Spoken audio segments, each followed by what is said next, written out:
नमस्कार मंडळी, आपण आज सकाळची वेळ झाली आहे आणि आज आपण नाश्त्यासाठी बनवणार आहे गरमागरम असे कांदा पोहे. मी 2 माणसांसाठी ना पातेलेभर पोहे घेतलेले. तर ते सगळ्यात पहिले आधी मी हे पोहे भिजवणार आहे. म्हणजे पोहे भिजवल्याने काय होतं, ते चांगले मऊसूत आणि मस्त असे मऊ मऊ लागतात खाण्यासाठी पण, आणि कडक होत नाही. ते जास्त पाण्याने हे धुवायचे. काही लोक काय करतात, फक्त पाणी शिंपडा देतात त्याला. तर तसे पोहे आम्हाला कोणालाच आवडत नाही. आपण हे आता चांगले भिजवून घ्यायचे, म्हणजे त्यात असं कचरा वगैरे असला तर तो असा चांगला बाहेर निघून जातो. आणि हे चांगले निथळून घ्यायचे.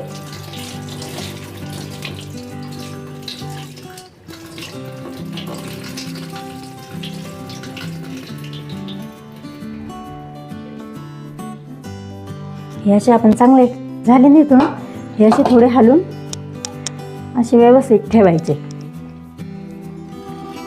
आता हे असे ठेवायचे. त्याच्यानंतर आपण इकडं मी गॅस पेटवते. कढई गरम करण्यासाठी यासाठी फुलच राहून द्यायचा गॅस. पोह्यांना जो लागणारा सगळ्यात टेस्टी पदार्थ म्हणजे हा सगळ्यांनाच आवडतो, कांदा घेणार आहे.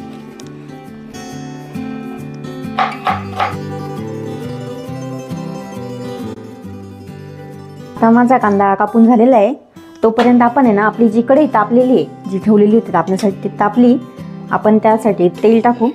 कढईमध्ये 2 वगळ्या मी तेल टाकते इथं.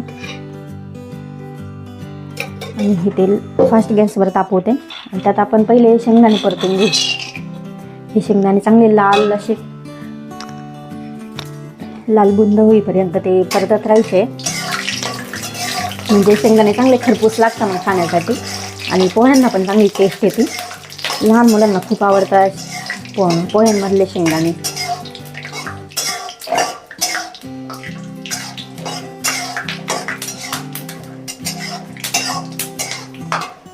असे परतेपर्यंत हलवत राहायचे, नाही तर मग ते काय होतं, काळे पडतात शेंगदाणे. आता हे चांगले परतले. आपण हे ह्या पोह्यांच्या प्लेटमध्ये काढून घेऊ.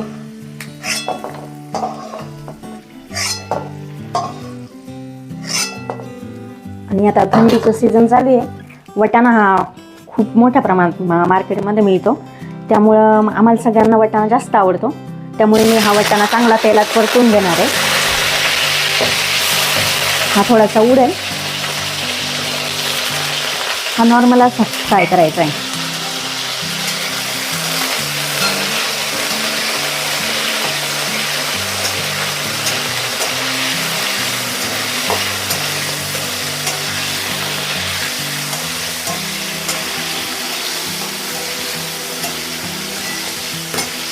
हा थोडा असा झाला की हा पण काढून घ्यायचा, कारण तो खूप वेळ ठेवला तर तो तेलामुळे ओला असल्यामुळे उडतो तो. तर याची काळजी पण घ्या की तो तुमच्या अंगावर हातावर पुढे उडू नये, याची पण काळजी घ्या.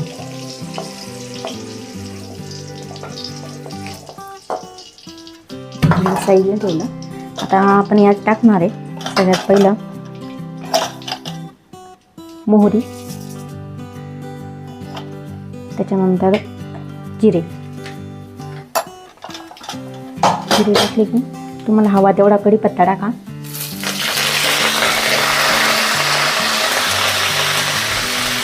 हे सगळे परतल्यानंतर आपण यात कांदा टाकणार आहे.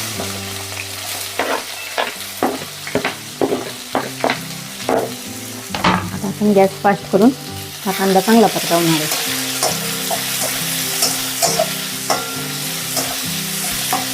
तुम्हाला तेल थोडं कमी वाटलं तुम्ही अजूनही थोडं वरून तेल टाकू शकता.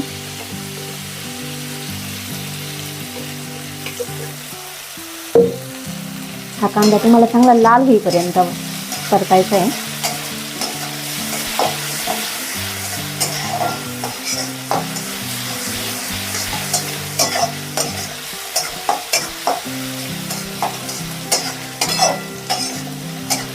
पोह्यात जेवढा जास्त कांदा असेल तेवढा पोहे ते टेस्टी लागतात. कांद्यामुळे पोहे सगळ्यांचे फेवरेट आहे.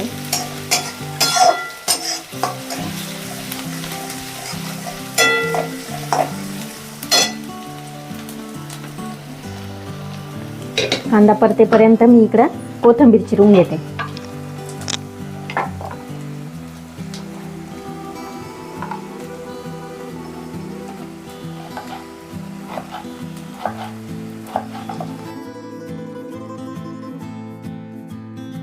जितकी जास्त तुम्ही कोथिंबीर टाकशाल तितकी कोथिंबीरची चवही छान लागते त्या पोह्यांची आणि दिसायलाही छान दिसतात कोथिंबीरमुळे पोहे. आता आपला हा कांदा चांगला लालसर झालाय. आता थोडंसं बारीक गॅस करून आपण यात घालणार आहे थोडी हळद. हळद यातच परतून घ्यायची म्हणजे सगळ्या पोह्यांना तो चांगला कलर येतो. हे चांगलं परतून घेतलं. हळदीने सुंदर असा कलर आलाय. आता यात आपण घालणार आहे पोहे. पोहे बघा भिजून ठेवल्यामुळे कसे मऊसूत झाले मस्त. म्हणजे अगदी लहानापर्यंत मोठ्यापर्यंत ते आवडीने पोहे, चांगले म्हातारे माणसं पण खाऊ शकतात असे मऊसूत पोहे झालेत.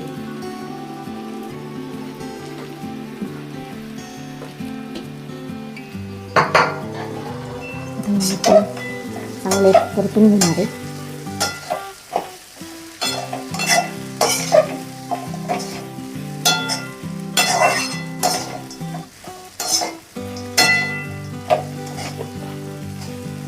सुंदर कलर आलाय पोह्यांना. असे चांगले परतून घ्यायचे. आणि आता आपण यात मीठ घालणार आहोत. मीठ अंदाजानुसार टाका.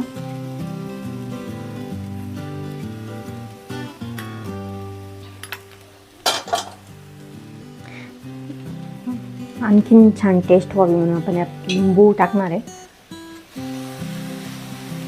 यात काय होतं मग वरून टाकायची गरज नसते लिंबाने आणि लिंबाने पोहे छान लागतात. थोडी साखर घालून थोडंसं आंबट गोड तिखट अशी टेस्ट येते.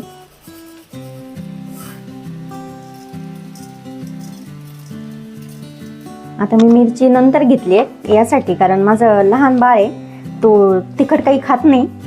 तर मी आता तो तिखट खात नाही म्हणून त्याला यातून मी पोहे काढून घेणार आहे त्याला सेपरेट. आणि नंतर आपल्याला पुन्हा मी मिरची वेगळी परतून या पोह्यामध्ये मिक्स करणार आहे. आता मी मिरची कापून घेते पटापट. आता हे पोहे चांगले परतले. मी माझ्या बाळासाठी थोडेसे काढून घेते.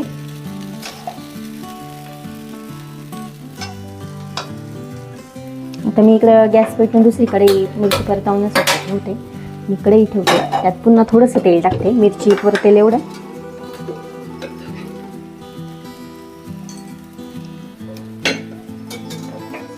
तेल थोडंसं तापलं की आपण त्यात मिरची टाकू.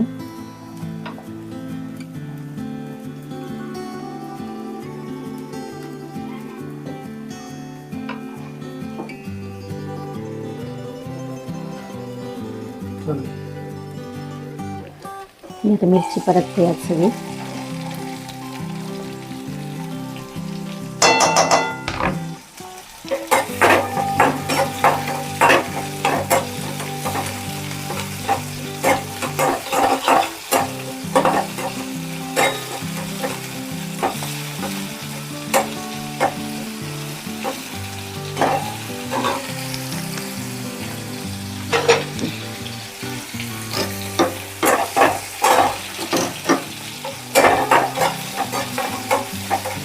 मिरची चांगली परतून घ्यायची.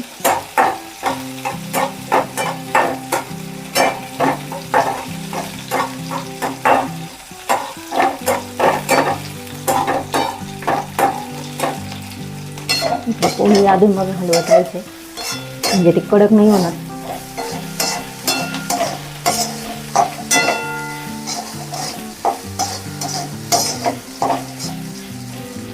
आता मिरची चांगली परतली आपली.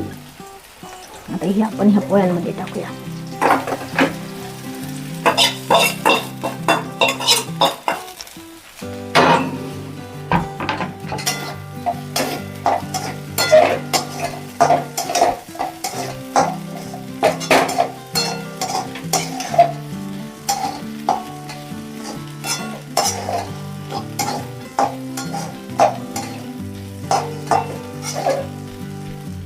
आता सगळ्यात शेवट म्हणजे महत्त्वाचं काम आपलं, या पोह्यांना आपण कोथिंबीर घालणार आहे. तुम्ही जेवढी पाहिजे तेवढी टाकू शकता. आम्हाला कोथिंबीर जास्त आवडते त्यामुळे मी जास्त टाकते.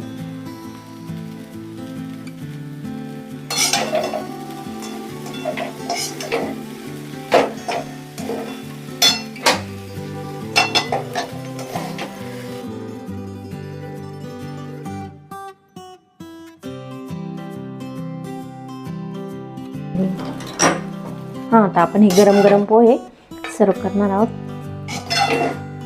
बघा किती मस्त दिसत आहेत आपले पोहे, वाटाण्याने आणि शेंगदाणे कोथिंबीर मस्तच. हे आणखीन छान दिसण्यासाठी मी आणखीन सजावटीसाठी यावर कोथिंबीर, तुम्ही पाहिजे तर खोबरं घालू शकता. आणि पुन्हा आवडतो म्हणून लिंबू घेऊया थोडासा. आणि हा चमचा. हे झाले आपले पोहे.